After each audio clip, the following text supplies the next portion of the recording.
In 325 AD, an unbaptized Roman emperor gathered 318 bishops to answer one question: was a Jewish carpenter God? 2 said no. They were exiled.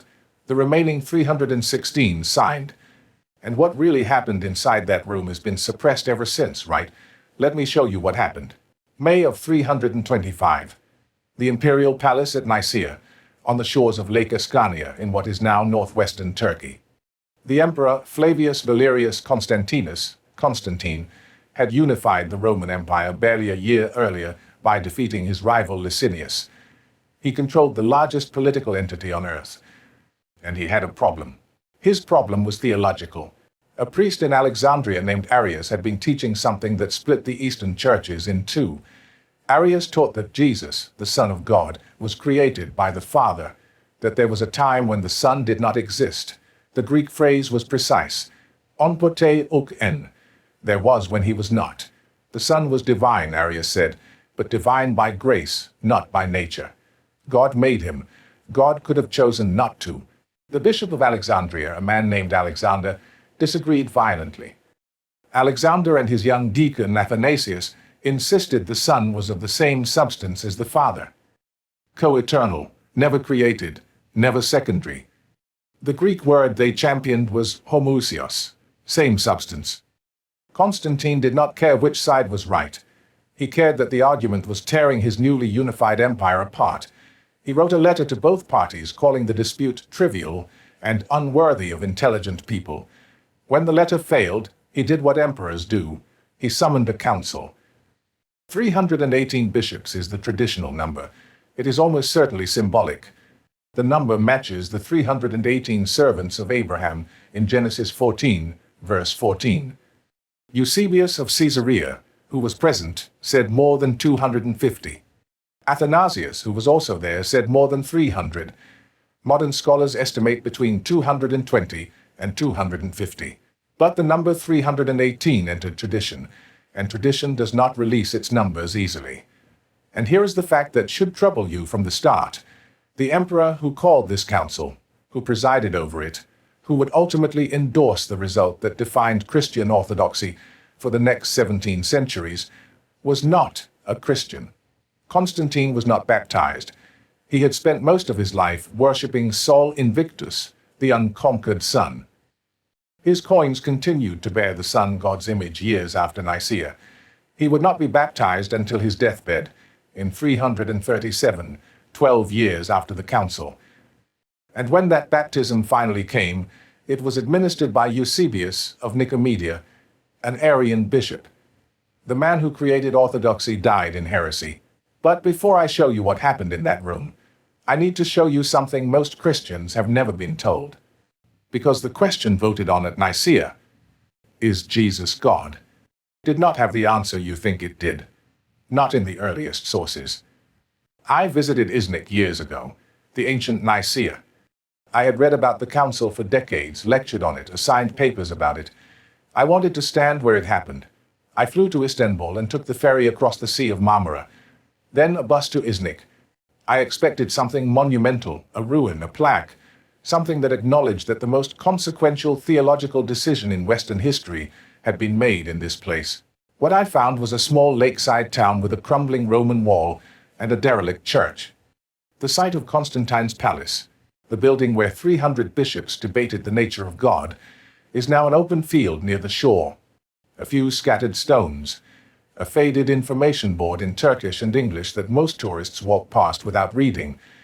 The Senate building, where some scholars believe the debates took place, is beneath modern construction.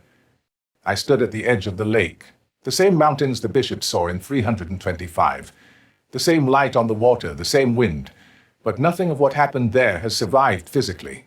The stones are gone, the building is gone. Only the idea survived.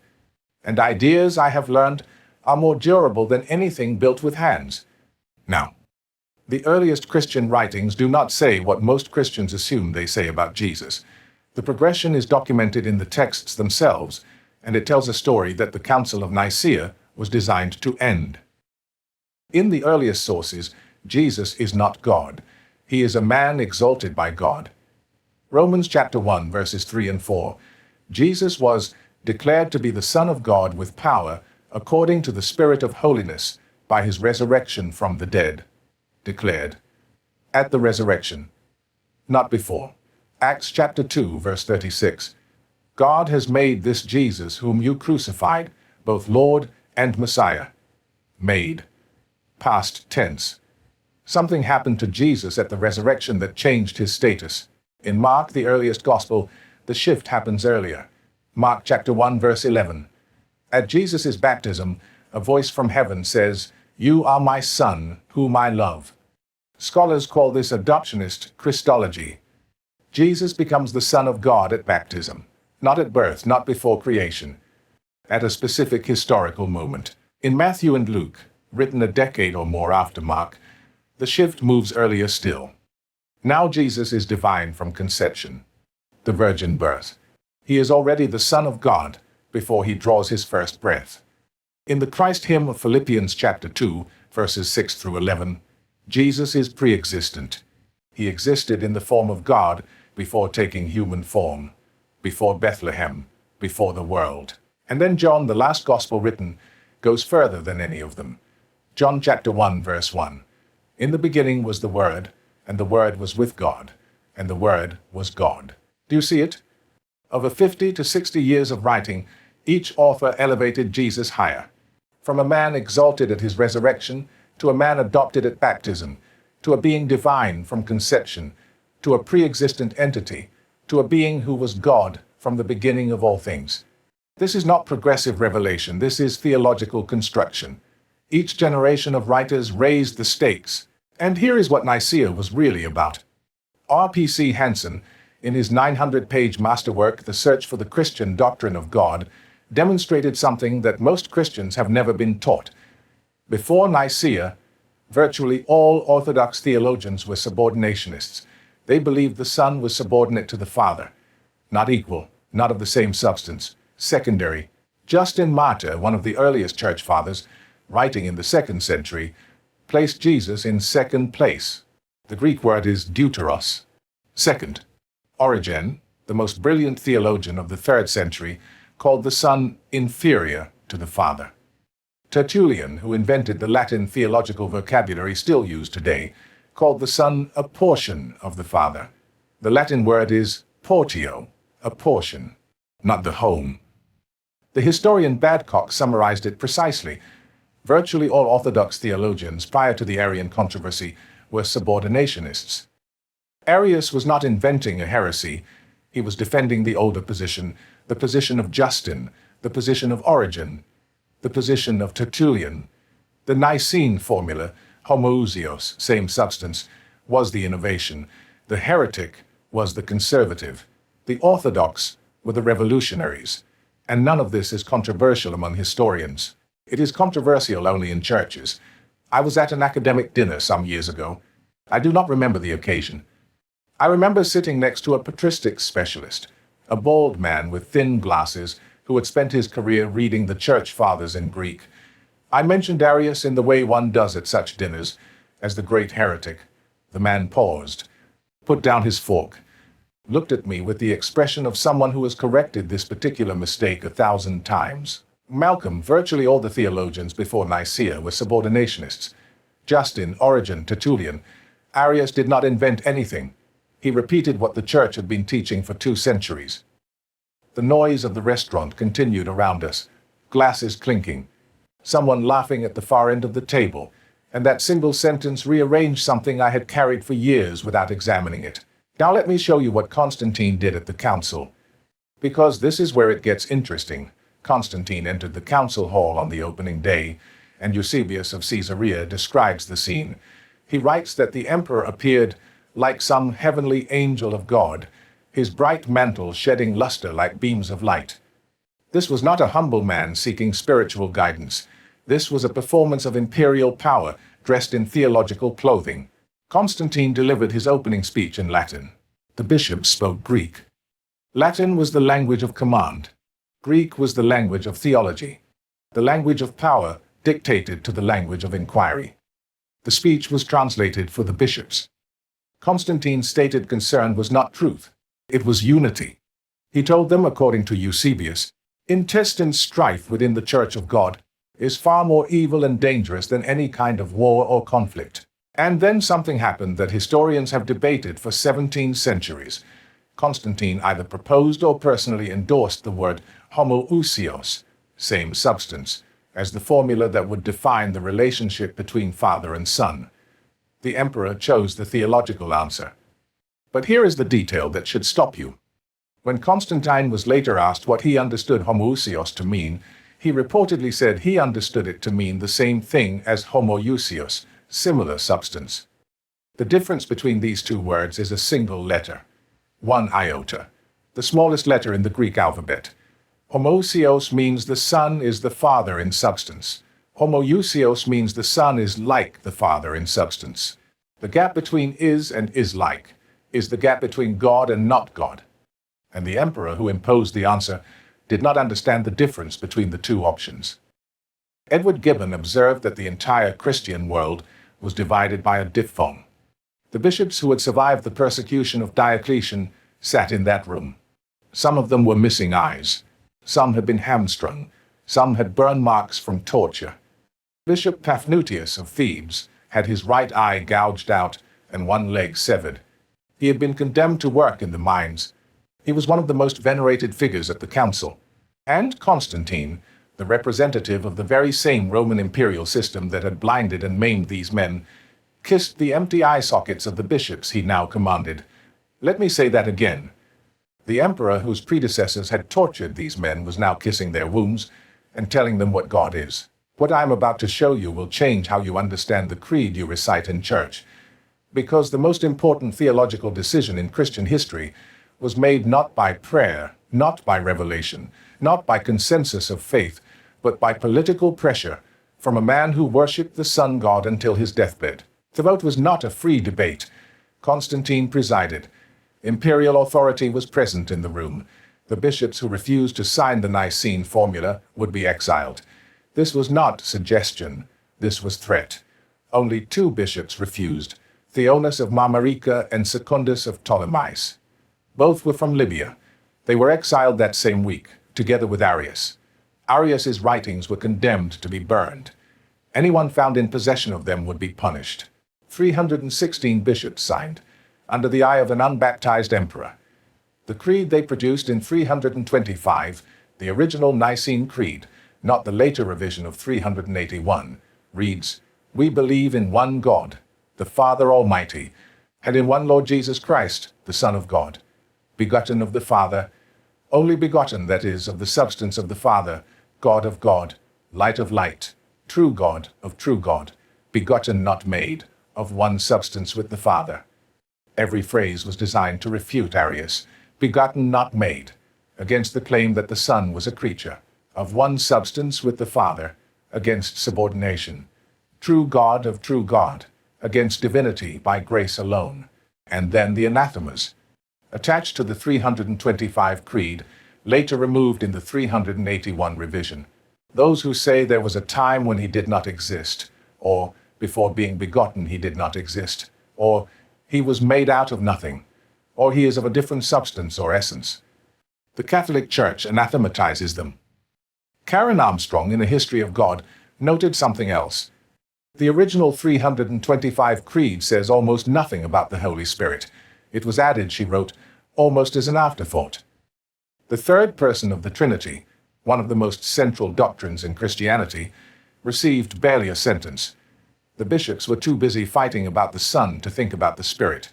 The difference between God and not God was settled by a vote under threat of exile, with one letter of the Greek alphabet, in a room presided over by a man who had never been baptized. That is not theology. That is politics. But here is what almost no one tells you. The vote did not settle anything. The winners at Nicaea spent the next 56 years losing. Constantine himself reversed course. He recalled Arius from exile.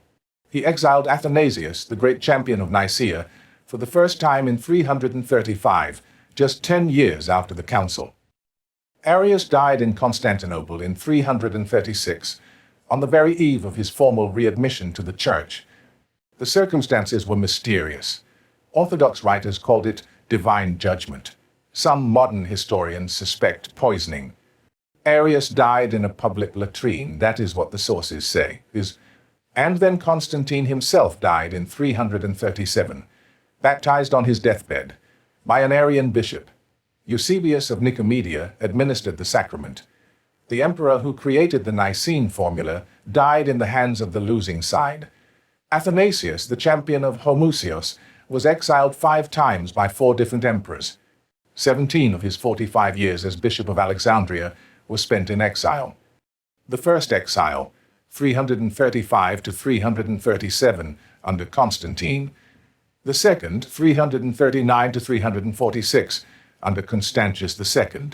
The third, 356 to 362, again under Constantius, this time with soldiers storming his church during a night service.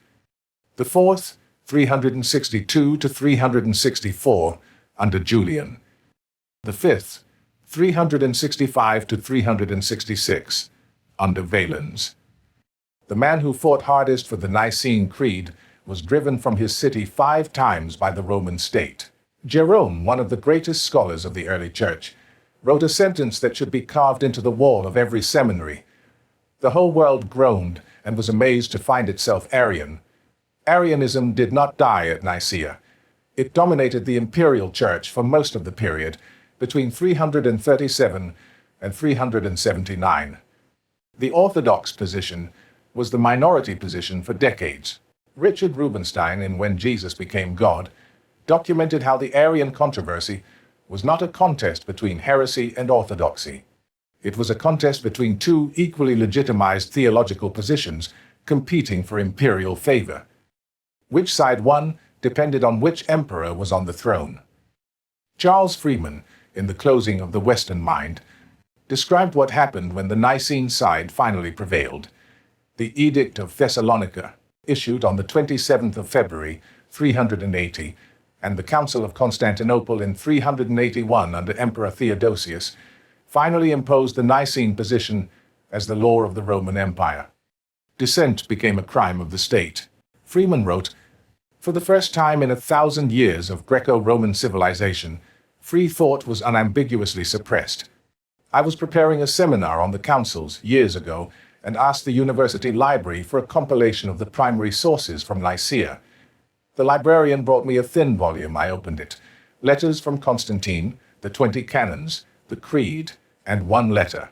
The letter of Eusebius to his own congregation back in Caesarea, explaining what had happened and why he had signed the Creed. I turned the pages. That was all." The letter of Eusebius is the only document written in 325 itself, and it only survived because Athanasius quoted it 25 to 35 years later in his own polemical writings. Everything else we know about Nicaea comes from accounts written decades after the fact, by the winning side. The Arian sources, including Arius's own theological poem, the Thalia, which the people of Alexandria used to sing in the streets, were destroyed by imperial order after 381. I closed the volume, sat back in my chair. The reading room was silent around me, and I understood something I had not understood before. We do not know what happened at Nicaea. We know what the winners said happened. And this is where Spinoza becomes essential. The title of this video promises that Spinoza read the minutes. But there are no minutes, no transcript, no official record of the debates, nothing written down by a neutral observer. The surviving evidence is a creed, 20 canons about church discipline, 1 letter from a bishop who privately disagreed with what he signed, and retrospective accounts written by partisans. That is the documentary foundation of the most important doctrinal decision in Christian history. Spinoza, in the Tractatus Theologico-Politicus, established a method for reading precisely this kind of text. In chapter 7, he insisted that every text must be read historically. Who wrote it? When? For whom? With what motivation? In what political context? In the preface to the Tractatus, Spinoza wrote, "Superstition is engendered, preserved, and fostered by fear." In chapter 19, he wrote, "The right over matters of religion has always been in the hands of the sovereign." Apply Spinoza's method to Nicaea and the picture transforms. The creed was not a discovery of divine truth. It was a political instrument. The bishops signed under threat of exile. The emperor who presided did not understand the theology he imposed. The losing side's documents were systematically destroyed. And for 17 centuries, the result was presented not as a political settlement, but as a revelation of God's nature. R.P.C. Hanson, after 900 pages of rigorous analysis, reached a conclusion that echoes Spinoza 3 centuries later. The period from 318 to 381 was not orthodoxy defending itself against heresy. It was an open question, a genuine search. Nobody knew the answer. The answer was supplied by political power, not by theological insight. Spinoza taught us to read what is not there. At Nicaea, what is not there is the voice of the losing side. The 2 bishops who said no, the congregations who sang the Thalia, the texts that were burned, the arguments that were erased. Spinoza's method does not tell us what happened at Nicaea. It tells us what was suppressed. Carpenter from Galilee, who never wrote a word, who never claimed to be God in any of the earliest sources, was voted into divinity by 316 bishops under the authority of an unbaptized emperor. The record of that vote does not exist. What survives was written by the winners decades later. The losers' words were burned. This is not a conspiracy theory.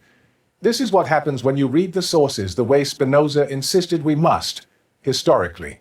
Who wrote it? When? For whom? And what was destroyed? The creed does not tell you what God is. It tells you what an emperor decided God should be. And the difference between those 2 things is everything. That's it. Take care of yourselves.